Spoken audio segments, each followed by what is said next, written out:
Lumban pinasa tu tano sigulang-gulang 30 tahun menanggung perporangan. Tano tetelumpan. Tano lumban pinasa. Ugamo Malim adalah agama nenek moyang lokal suku Batak. Penghayatannya atau Parmalim tersebar di kawasan Danau Toba dan beberapa kabupaten di Sumatera Utara. Awalnya Ugamo Malim adalah sebuah sistem religi masyarakat Batak kuno. Hadirnya agama baru seperti Islam, Kristen, dan lainnya membuat Singsinga Maharaja ke-7, Raja Batak pada abad ke-20 melambangkan kepercayaan itu dalam bentuk agama dan menamakannya dengan Ugamo Malim. Setelah Singsinga Maharaja wafat, agama ini dilanjutkan oleh dua tokoh utamanya, Raja Ulia Nai Pospos dan Guru Somalaing Pardede.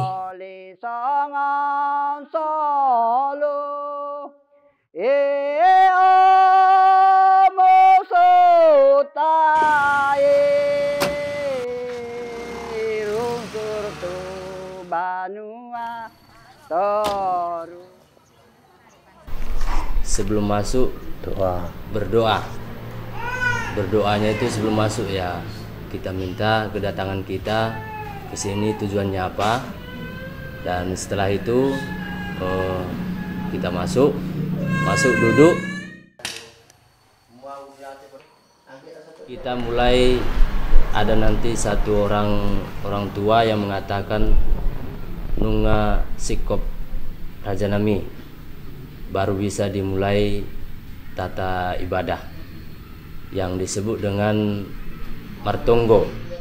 Baru setelah tonggo-tonggo ada nanti namanya pajojor patik. Pajojor patik yang diucapkan secara bersama-sama, baik orang tua laki-laki, orang tua perempuan, dan naposo, anak lajang.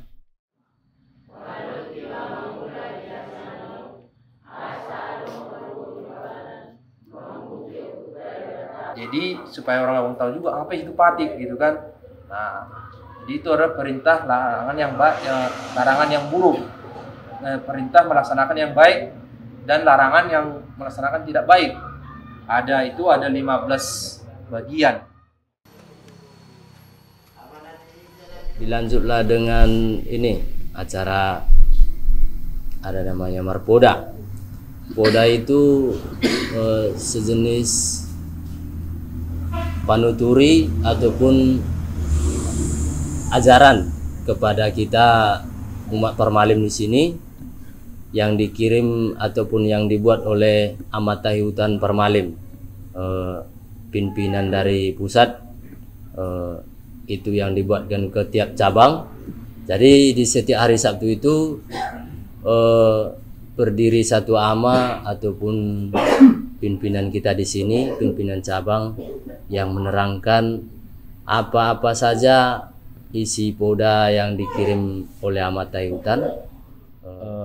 Ada lagi nanti istilahnya kata parsiajari atau kata untuk memperingati akar ruas Parmalim ataupun masyarakat Parmalim di sini, istilahnya untuk kehidupan sehari-hari, namanya berpoda untuk kehidupan sehari-hari. Nah, setelah itu dirimpun dengan ataupun ditutup dengan ada namanya Tangyang Happy Tahun. Itu diucapkan secara bersama-sama Amatahi Hutan dan ruas Parmalim ataupun masyarakat Parmalim. Yang terakhir ada nanti namanya pangurason. Kami yakini itu adalah seperti dia air, tapi kami yakini air suci gitu, karena udah didoakan. Makanya diminum tadi, ya diminum itu jangan pula orang awam berpikir sebenarnya kalau abang juga pengen mau bisa juga. Karena itu terbuat dari air dicampur ada memang dia jeruk. Itu saja. Dan itu memang didoakan dan kami yakini itu menjadi suci. Kami minum supaya setelah meminum itu kami berharap dan kami yakini memang seperti tadi kan, pertama kita berdoa sebelum masuk, memohon ampun atas segala dosa-dosa, setelah itu meminta berkat. Nah, setelah selesai berdoa tadi, minum pangrohon tadi, makin klop lah dia. Gitu. Itu yang menurut keyakinan kami.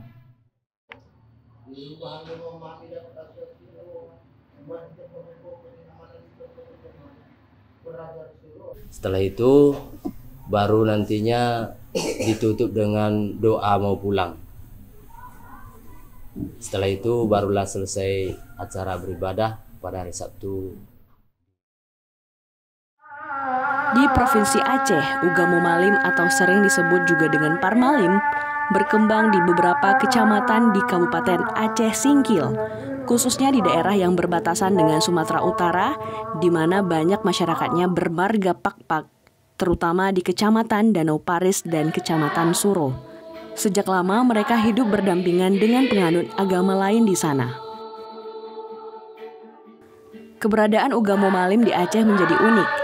Selain karena Aceh dikenal sebagai daerah yang menerapkan syariat Islam, juga karena Ugamo Malim tidak banyak diketahui secara umum. Ugamo Malim hanya dianut oleh sekelompok kecil masyarakat di Singkil. Pengakuan terhadap agama ini pun berbeda dengan pengakuan terhadap agama-agama besar dan mainstream di Indonesia. Hal ini membuat pengikut Ugamo Malim menjadi sekelompok minoritas, kecil dan terpinggirkan. Kita sebenarnya memandang Parmalim ini kan gimana ya, termasuk aliran yang lebih condong ke budaya gitu, lebih ke budaya dia. Jadi sehingga ya latar belakang Pak itu dulu juga memang begitu, ada kajian-kajian budaya dan lain sebagainya.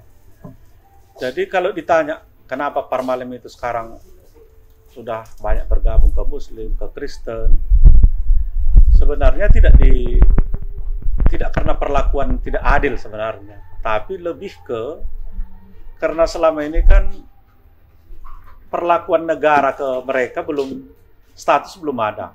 Walaupun terakhir ini sudah ada aliran kepercayaan yang bisa dicantumkan di KTP, tapi seringkali ketika mereka sudah sekolah ke perguruan tinggi, ya itu yang menjadi masalah.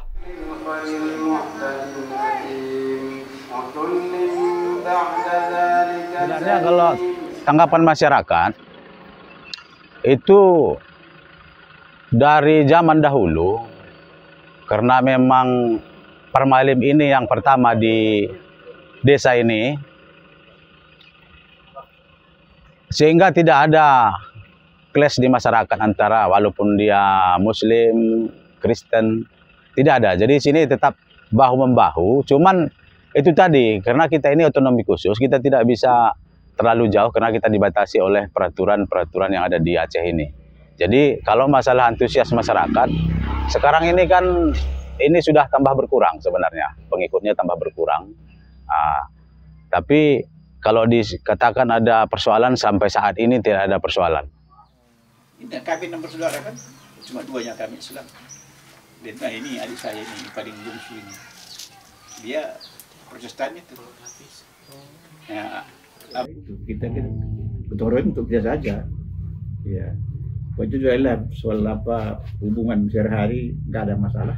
Kalau hubungan sehari-hari tidak ada masalah. Tidak ada juga tuntutan mengharuskan itu ditutup, Pak? Nggak ada. Kan nggak hak kita itu. Dan enggaknya mengganggu untuk apa ya?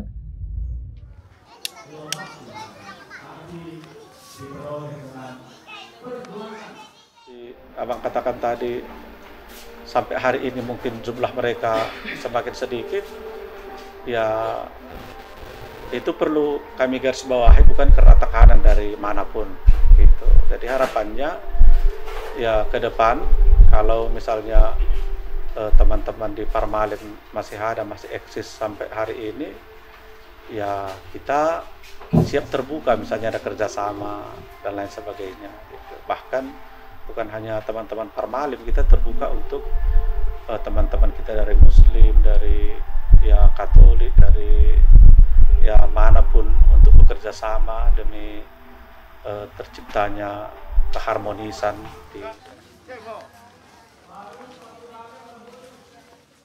Di daerah Aceh Singkil, mereka dapat hidup berdampingan dengan agama lain yang lebih besar. Misalnya di Desa Mandumpang, Kabupaten Aceh Singkil.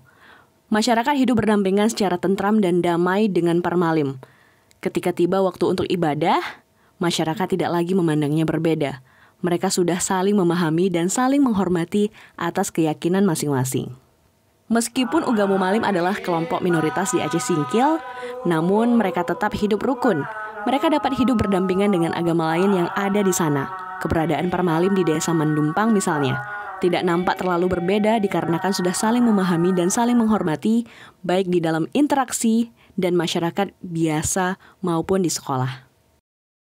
Meski kehidupan secara sosial keagamaan penganut Ugamo Malim rukun dan damai, bersama dengan penganut agama lainnya, namun mereka masih menghadapi masalah pengakuan dari pelayanan administrasi dan negara. Terutama sebelum dikeluarkannya putusan Mahkamah Konstitusi tahun 2017 lalu, mereka harus memilih agama lain untuk registrasi kependudukan dan mendapatkan kartu kependudukan. Hal ini berdampak pula pada pendidikan anak-anak. Ketika pihak sekolah hendak mengisi data siswa, tidak jarang mereka dengan sengaja menyuruh anak-anak memilih agama yang tersedia dan diakui negara di dalam sistem pendataan sekolah untuk kebutuhan administrasi. Sehingga banyak anak penganut Parmalim saat ini beragama Islam dan Kristen di KTP atau layanan administrasi lainnya. Tetapi dalam kesehariannya mereka menganut Parmalim. Karena masalah administrasi dan pengakuan negara tersebut pula, mereka tidak dapat menerima bantuan rehab rumah ibadah mereka yang sudah lapuk. Kalau masuk agama di SMP, kalau di SMP di sini kan SMP 2 Suro di Mandumpang ini, kalau di sini udah istilahnya udah berapa kami, istilahnya saling kerjasama gitulah. Kalau pas pelajaran agama mungkin untuk siswa kami diizinkan untuk membuka paket dari direktorat khusus untuk kepercayaan dia. Nah, karena aku sendiri udah diangkat dari direktorat untuk istilahnya mengajarkan bagian istilahnya buku kepercayaan untuk SMP ini, SMA ini. Seperti itulah, SD ini udah memang spesial buku paketnya. Jadi datang nanti guru agama dari SMP contohnya, untuk siswa kepercayaan silahkan dibuka buku paketnya sendiri, begitu dia. Karena saya sendiri udah bagi-bagikan buku paket ke siswanya ya. Tapi kalau ke sekolah belum saya bagikan itu, Pak. Karena begini, takutnya karena dari Dinas Pendidikan Kabupaten belum mengizinkan untuk ini proses mengajar di sekolah. Takutnya dikasih pun ke sekolah istilahnya entah dibuang atau bagaimana, rugi kan begitu, sayang. Duit ini kan duit pemerintah, dana untuk itu kan sayang. Mending ditahan dulu, kalau udah diizinkan sama ini pihak kabupaten baru kita antar ke sekolah begitu.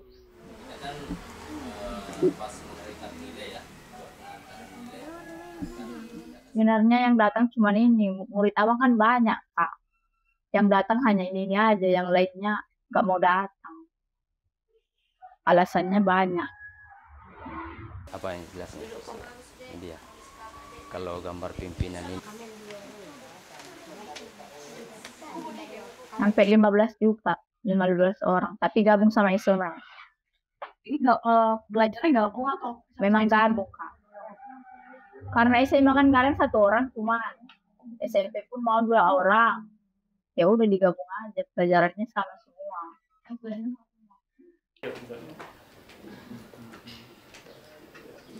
Iya, bisa kan. Mak, aku disuruh berminggu bilangnya. Kenapa? Bilangnya biar dapat aku nilai dari agama, Bu, bilangnya. Baru ku kasihlah anakku itu minggu di sana di Aceh. Melaboh. Nah, itu bilangnya biar dapat aku nilai dari nilai apa nanti, bilangnya nilai agama katanya. Nggak ada di sini orang Parmalim katanya. Dia kuliah di Melaboh. Melaboh. Di Utu. Ya. Sudah semester 6.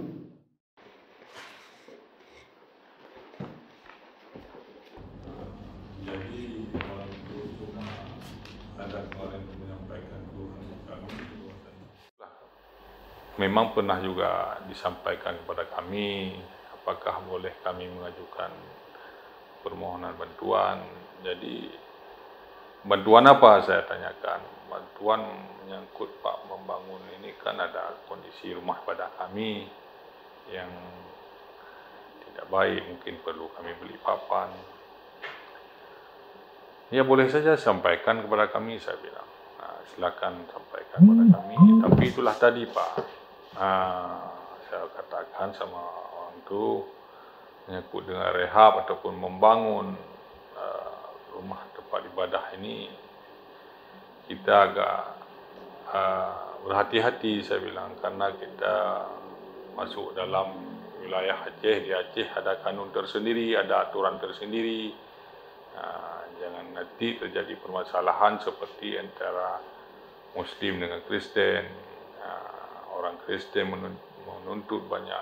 menuntut rehab tempat ibadah orang tu, jadi itu yang kami takutkan Pak. Jadi ada organisasi tertentu mungkin yang mendapat disposisi lah dari Pemda, dari Pak Bupati kan. Jadi mungkin kalau diajukan ke sini, kami kan meminta juga disposisi kepada Pak Bupati. Kami tetap kami ajukan ke sana. Tapi kalau mereka nanti bisa meminta itu, kira-kira kalau menurut aturan bisa nggak? Bisa, nggak ada masalah. Tetapi ya jangan menyangkut dengan untuk operasional untuk membangun tempat ibadah. Untuk membangun tempat ibadah, saya rasa guru gitu, membiayai gurunya. Boleh, tidak masalah itu.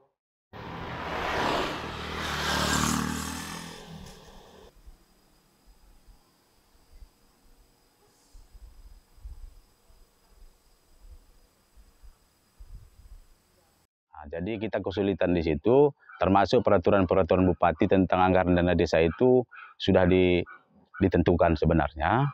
Jadi kalau memang masalah kita untuk merehab itu, kita kesulitan untuk menggulirkan dana ke persaktian ini. Karena tidak ada celah kita untuk melakukan rehab ataupun pembangunan. Tapi pada 2 tahun yang lalu, kita sudah menyampaikan proposal ke Jakarta sebenarnya. Kita mengambil suatu, definisi bahwa persaktian ini adalah kegiatan budaya. Jadi sebenarnya kelengkapan di persaktian ini sudah banyak yang berkurang. Seperti gendangnya, gongnya. Jadi itu yang waktu itu kita ajukan ke kementerian di Jakarta agar itu dilengkapi kembali. Karena ini sesuatu budaya yang harus kita lestarikan. Jadi kesulitan kita masalah anggaran tentang rehabnya itu karena kita memang di Aceh ini otonomi khusus.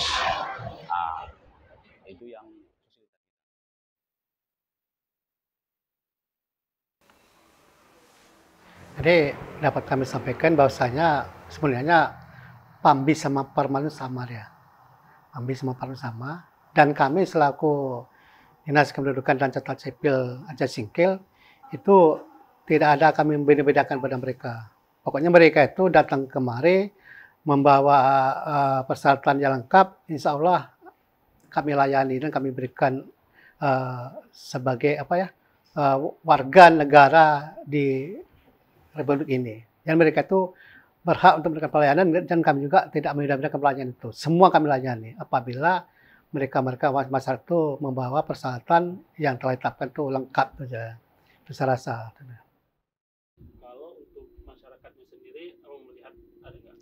Kalau untuk masyarakat sendiri, pelayannya sudah cukup memuaskan Pak. Seperti di ini catatan sipil, saya mengurus contohnya kartu keluarga, KTP, sama ini akta nikah udah berjalan dengan lancar karena ini kabitnya sangat respon begitu. Sejak keluarnya undang-undang dari direktorat, saya bilang respon beliau. Responnya begini, saya antar ini kan undang-undangnya, langsung respon beliau. Data dulu ini semua masyarakat kepercayaan di Suro ataupun yang di ini kan di Biskang tadi, di Danau Parsel saya bilang. Data semua baru kasihkan sama kami biar kami ganti semua.